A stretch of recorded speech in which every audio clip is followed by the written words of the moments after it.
Assalamualaikum warahmatullahi wabarakatuh. Ketemu lagi dengan saya Tati Ekawati Permana dalam pembahasan kita kali ini, yaitu mengenai perencanaan ya. Jadi perencanaan di dalam fungsi manajemen itu yang pertama adalah perencanaan. Apa itu perencanaan ya?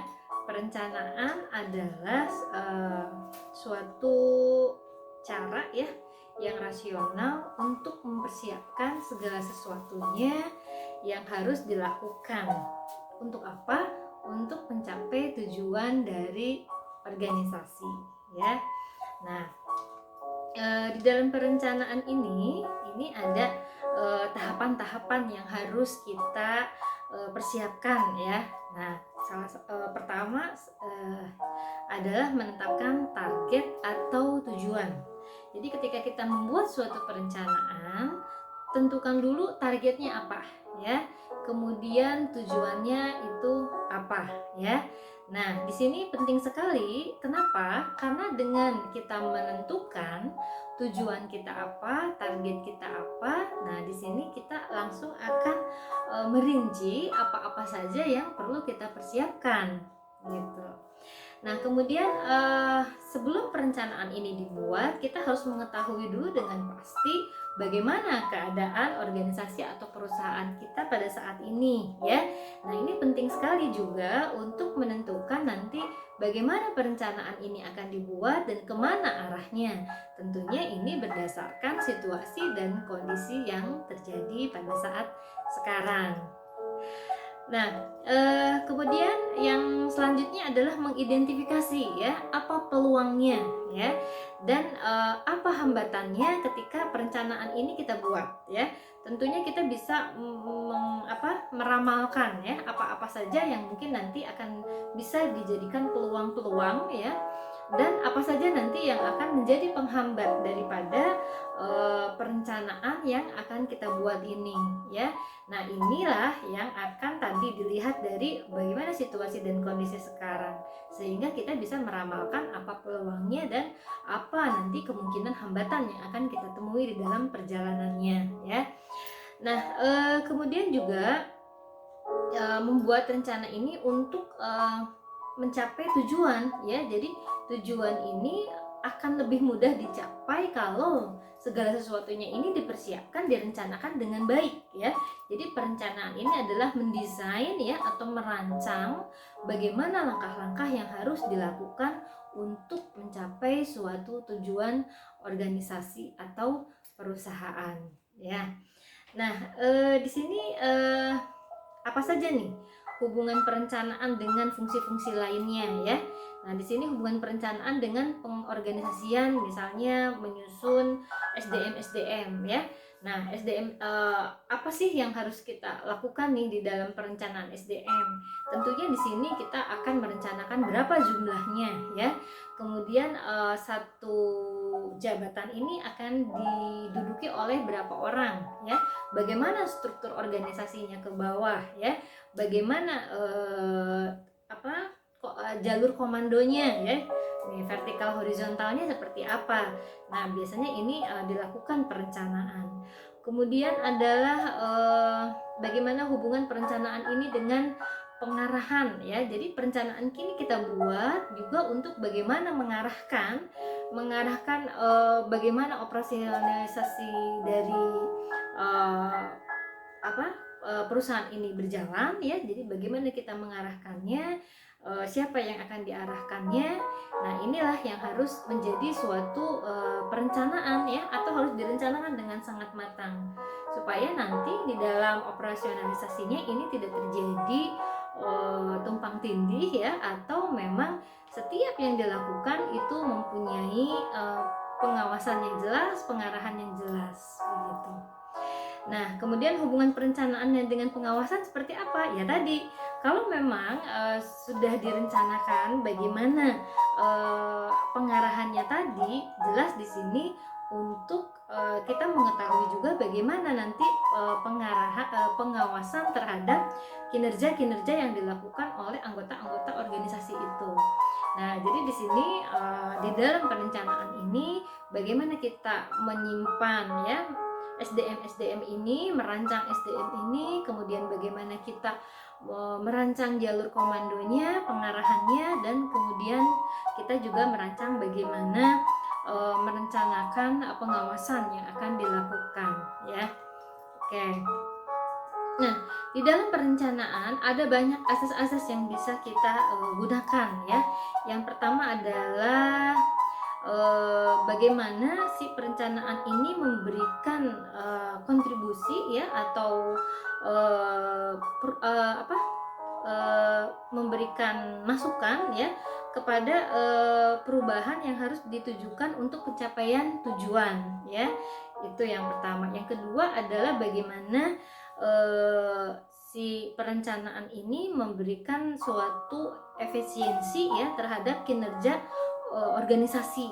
Jadi di sini bagaimana suatu kinerja, ya, operasional ini berjalan dengan sangat efisien. Artinya adalah bagaimana di sini dengan menggunakan modal yang sekecil-kecilnya kinerja bisa berjalan untuk hasil yang maksimal, ya. Nah, kemudian juga di sini azas mengutamakan perencanaan. Jadi apapun yang kita lakukan, dahulukan dengan suatu perencanaan. Jadi jangan spontan. Spontan bagus nggak, ya? Ya, spontan bisa saja menjadi bagus, tetapi akan lebih bagus kalau yang kita lakukan ini diawali oleh suatu perencanaan yang baik sehingga terkontrol dengan baik, ya, apa nanti yang menjadi hasilnya. Kemudian asas selanjutnya adalah pemerataan dari perencanaan, ya. Jadi bagaimana perencanaan ini merata, ya, sama dengan tidak ada misalnya perencanaannya di sini terlalu tinggi, di sini tidak ada, di sini setengah, ya.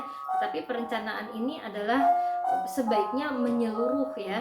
Kalau misalnya kita ambil contoh adalah sebuah perusahaan. Nah, bagaimana perencanaan ini tersusun dengan baik itu di divisi marketing, di divisi SDM, di divisi R&D, ya. Nah, research and development. Nah, jadi di sini perencanaan ini merata di seluruh divisi ada, sehingga setiap divisi-divisi ini mampu menjalankan fungsinya dengan baik, begitu. Kemudian selanjutnya adalah bagaimana asas ini mempunyai patokan-patokan perencanaan yang memang betul-betul tepat. Bagaimana perencanaan ini mempunyai patokan-patokan yang memang mendekati kepada efisiensi dan efektivitas daripada operasional kegiatan perusahaan, ya. Jadi ada premis 1, premis 2, premis 3. Nah, ini bagaimana, mana yang lebih mendekati, dan itulah yang akan kita pilih atau yang akan kita jalankan. Nah, kemudian asas yang selanjutnya adalah bagaimana asas kebijaksanaan pola kerja, ya. Nah, pola kerja ini, nah, sekarang dengan masa pandemi ini pola kerja kita agak berubah, ya, di beberapa perusahaan. Nah, bagaimana asas kebijaksanaan ini mengatur kembali pola kerja yang sudah ada. Tentunya tidak lain adalah untuk bagaimana kinerja yang kita lakukan di dalam operasionalisasi ini menjadi efektif dan efisien. Kemudian asas yang selanjutnya adalah asas waktu, ya. Jadi di sini bagaimana perencanaan ini dilakukan tentunya adalah untuk memotong waktu daripada operasionalisasi, ya. Jadi bagaimana kita mempersingkat waktu untuk meningkatkan kinerja. Jadi bagaimana kita melakukan perencanaan yang baik dengan penghematan waktu, tetapi hasil daripada kinerja kita ini adalah maksimal, ya. Selanjutnya adalah asas tata hubungan perencanaan, ya. Jadi di sini kita harus bagaimana ada hubungan, ya, dari perencanaan yang satu dengan perencanaan yang lain. Jadi di sini ada keterikatan, ada hubungan, ya, antara perencanaan yang satu dengan perencanaan yang lain sehingga sinkron. Jadi tidak ada yang namanya bertolak belakang atau tidak nyambung, begitu, ya. Nah, kemudian di sini ada juga asas bagaimana kita mempunyai alternatif di dalam melakukan suatu perencanaan, ya. Jadi kita harus mempunyai beberapa alternatif dalam membuat suatu perencanaan, dan kita akan lihat, kita akan nilai mana alternatif yang memang mendekati dengan pencapaian tujuan kita. Kemudian kembali lagi, bagaimana efektif dan efisiennya suatu alternatif perencanaan tersebut, ya. Oke, kemudian selanjutnya adalah asas pembatasan faktor, ya. Jadi di sini faktor-faktor ini jangan sampai terlalu banyak, ya. Jadi di sini harus kita batasi, ya. Harus kita batasi itu artinya jangan sampai nanti di sini tadi tumpang tindih juga bisa, atau misalnya di sini terlalu melebar, ya. Nah, jadi di sini juga faktor-faktornya harus kita batasi di dalam membuat suatu perencanaan, supaya perencanaan ini juga tidak terlalu rumit, ya, tetapi simple, sederhana, dan mudah untuk dijalankan oleh semua anggota dari organisasi, ya. Nah, kemudian yang selanjutnya adalah asas keterikatan, ya. Jadi keterikatan ini jangan sampai kita merencanakan ingin yang ideal, kemudian kita juga tidak mempertimbangkan waktu, ya. Nah, waktu ini juga berjalan terus, ya, sehingga kita juga harus memperhatikan bagaimana nih keterikatan waktunya, ya.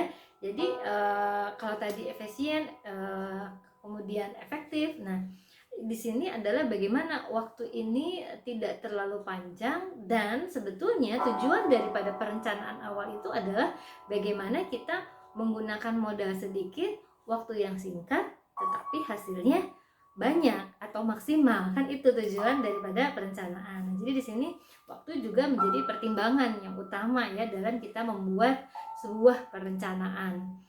Kemudian ada asas yang selanjutnya, yaitu fleksibilitas, ya, fleksibilitas. Jadi perencanaan yang kita buat itu harus memang betul-betul fleksibel, ya. Fleksibel kepada siapa? Pertama adalah fleksibel kepada orang-orang yang menjalankannya, pertama, ya. Kemudian yang kedua adalah fleksibel dengan kondisi dan situasi yang ada. Nah, di sini jadi ketika kita membuat suatu perencanaan, jangan terlalu kaku. Kalau misalnya nanti terlalu kaku, itu akan sulit untuk dilakukan. Tetapi di sini yang diharapkan adalah kita membuat perencanaan itu mampu fleksibel, ya. Seperti, nah, kembali lagi, ya, contohnya misalnya pandemi, tidak ada di dalam suatu perencanaan awal, ya. Tetapi hal ini terjadi, dan kita memang harus betul-betul fleksibel menyesuaikan dengan situasi dan kondisi yang terjadi pada saat ini. Nah, selain itu juga ada asas ketetapan arah, ya. Jadi memang membuat perencanaan itu kembali lagi kepada arah daripada tujuan perusahaan kita, visi misi daripada perusahaan kita, sehingga kita tetap pada relnya, ya, on the track. Jadi tidak keluar daripada arah atau tujuan awal, ya. Dan yang terakhir adalah asas perencanaan strategis. Nah, di sini manajer atau pimpinan itu harus memang betul-betul memilih tindakan yang memang tidak bertele-tele, tidak menjadi beban, ya, atau tidak membebani kepada karyawan, ataupun memilih tindakan yang memang betul-betul diperlukan, ya. Jadi di sini harus lebih lebih selektif lagi dalam memilih perencanaan, yaitu tadi tepat sasaran, ya, kemudian mudah dilakukan, dan fleksibel. Sehingga di sini peran daripada pimpinan atau para manajer ini sangat penting, ya. Nah, itu saja tadi yang bisa saya sampaikan pada kesempatan kali ini mengenai perencanaan. Kita ketemu lagi pada pembahasan kita yang akan datang. Terima kasih. Assalamualaikum warahmatullahi wabarakatuh.